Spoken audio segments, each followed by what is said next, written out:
Sir with the... Yeah, there you are. Check 1, 2. All right. What's up, bro? I got a question for you. So you mentioned that basically you started off watching Star Wars, Close Encounters of the Third Kind, that really kind of inspired you. Yeah. So my question is, how come you didn't go towards the sci-fi route? Because that shit costs too much fucking money.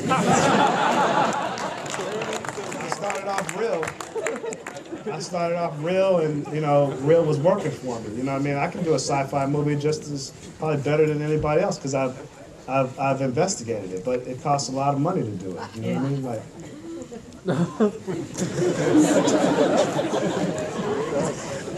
Sorry, this looks like perhaps our last one here. Yeah. Hi, I was just wondering if you saw Django Unchained and what your take on the controversy sounding around it. We were just talking. I'm not gonna get out of this room without. I know. I told you. We were talking. We were wondering if that was gonna come. What do you want to know? What do you want to know? I want to know your take on Tarantino making the film.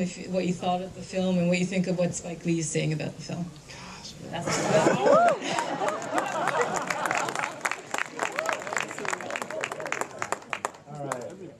First time on a live stage and everything I'll say. First of all, I feel like I helped make Django Unchained because over 20, you think I'm joking? Over 21 years ago, I met a young filmmaker at the premiere of a movie that he wrote, and he had just done his first movie, but it was a little low budget movie. But he wrote this movie, and it was called True Romance, and that was Quentin Tarantino. And I had a phone conversation with the guy because I wanted to hire the guy to write a movie. I wanted him to write a version of The Good, the Bad, the Ugly, with a black dude and a white dude. And he's like, I said, when the black dude is going down south to get some gold, you know what I mean? He fools the white dude, we're gonna get this gold, but he's really gonna get his son. And the movie was called Drumfire. And he said, man, I really want to work with you, but, I just got back from Amsterdam. I'm going to do my second movie. I think I got a shot to do a second movie now, and we're in pre-production right now. And he's like, I'm going to do it. And he says, you know what they call a Big Mac in Amsterdam? A Royale with your chain. Right. That's like it. So we talked for like 2 hours. And we talked about this before this latest movie comes out. And so, but at the time, he's from Torrance and I'm from Inglewood, which is the South Bay near the airport, LAX. So anybody that was into those movies, Westerns, blaxploitation, would thinking about doing a Western with a black, that kind of thing, right? So I didn't get Drumfire made. I got it developed as a screenplay, but then we took elements from Drumfire and put it in Rosewood. That's why Rosewood has kind of like the dude on the horse, right? So I'm happy you made the movie. It works as a Western. It's great. It's a great Western. You know what I mean? I respect what Spike's saying, and he and I talked about it last week. When we were together and stuff. But I think privately, a lot of black filmmakers, some of them don't want to speak out and shit, whatever this. But I think they're pissed off because nobody's going to give somebody black $100 million to do a movie like that. You know what I mean? I'm not mad because I made Rosewood. Rosewood is in the National Archive, so what I gotta say. You know what I mean? It's like but people have to understand something about Tarantino, that he has a black fetish. For some reason, but it's funny because the movies not serious. The movies he makes aren't serious. You know what I mean? They're like they're caricatures or they're comedies, but they're fun. I mean, the stuff that he does with Sam Jackson, that he did with Sam in Pulp Fiction, and the stuff that he does and everything. But all of that stuff comes from a certain place, that psychological place that he doesn't even know. This comes from, like, if you've seen True Romance, there's a scene between Christopher Walken and Dennis Hopper, where Dennis Hopper is going to get killed by Christopher Walken and all of his minions. And he asks for a cigarette, and he talks shit about the heritage of Christopher Walken being Italian. And he talks about, your mother, she got fucked by niggas and all that shit like this. Well, and all this different things and stuff like this. Well, Quentin, and he said this in interviews, he's talking about himself. He's talking about the fact that he grew up where his mother dated black men. And she didn't date Sidney Poitier. You know what I mean? She dated like, you know, real niggas. So he's a little boy growing up with that shit. So, you know, when he's doing these different things, he's inadvertently, psychologically saying, you know, this, he's you know, he's still a white dude. He's a cool dude. I like the dude. You know, we're friends from years. I joked with him. I said, you know, I'm really mad at you. He said, why? I says, because you're the first white boy smart enough to put soul music in your movies. I thought that was just going to be our thing, and you guys be too stupid to do it, right? And we go back and forth, cinephile and everything.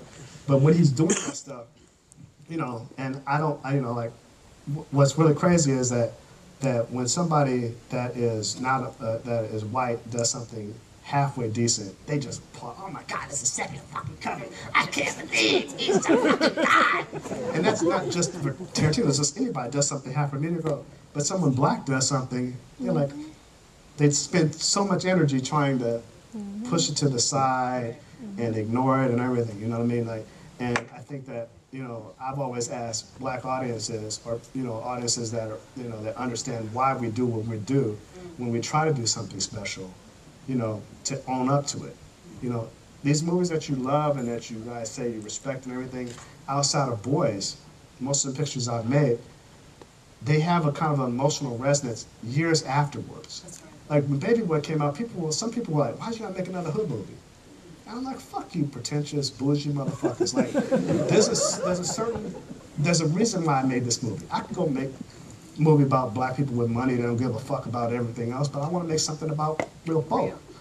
And so it's a trip because, you know, there's, you know, not everything I do is going to be applauded the first time someone sees it. You know, and Sidney Poitier sat me down in the beginning of my career. He told me this. He said, just because a movie doesn't make money doesn't invalidate its, invalidate its existence. And like, you know, like Rosewood, I made Rosewood, you know, Django Unchained's made like $160-something million here. Rosewood barely cracked $14 million, right? But it's like, you know, Django Unchained is a Western. It's a great movie, a pop culture movie and other things. And Rosewood is a look on something that, you know, that people don't really want to look at. That's right. You know, you watch Django Unchained and, you know, and if you're black, you're like, oh my God, he's grilling all these crackers. That's good. You're flying. I love it. You know, I told him the movies are gonna fail if you don't have him killing a bunch of white people. That's right. He's gonna kill. He's gonna kill a lot of white people. Watch this. But it's you can't have it both. It's not a serious movie.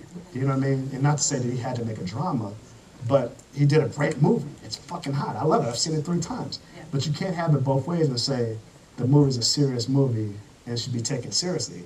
And the thing that Spike is dealing with, and we talked about this, is that some people, young people, think that was what it was. But that's not what it was. That movie was soft compared to what it was. Right.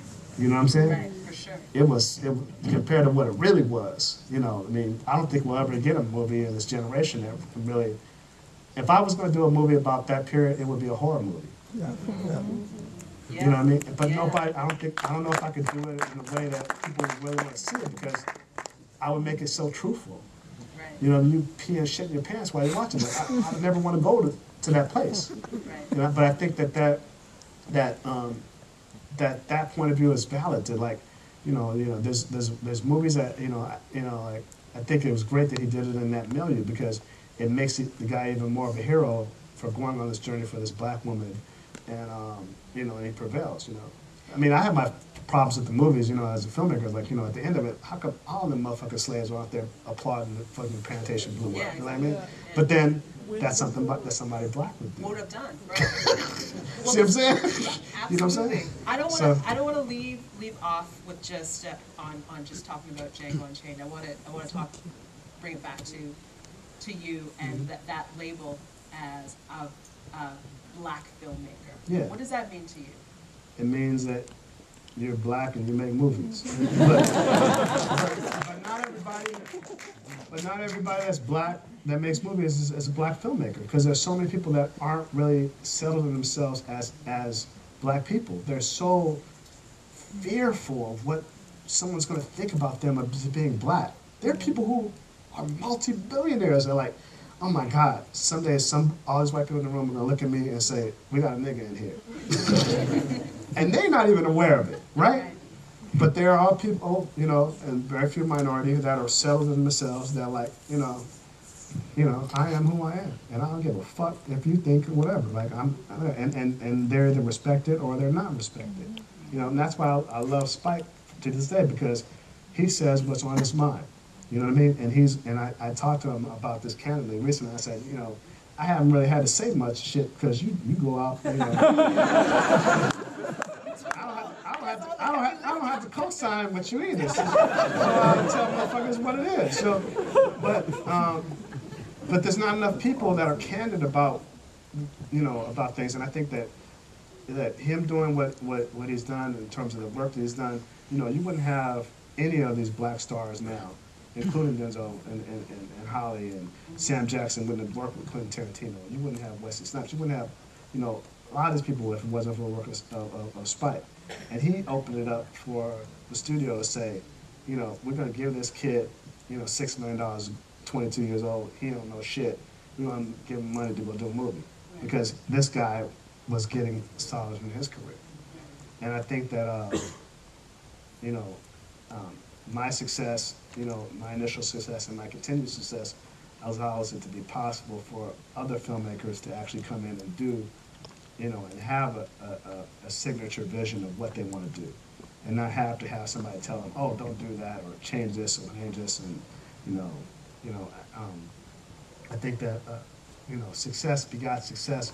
But if my legacy if I can leave a legacy of anything in my work, is to really be true and passionate to who you are as a storyteller, and not be afraid. You know what I mean? If you're afraid, it keeps you from really exploring new horizons and pushing the envelope and telling stories that may make people uncomfortable, but at the same time, they'll rise from it. So I'll leave you guys with that.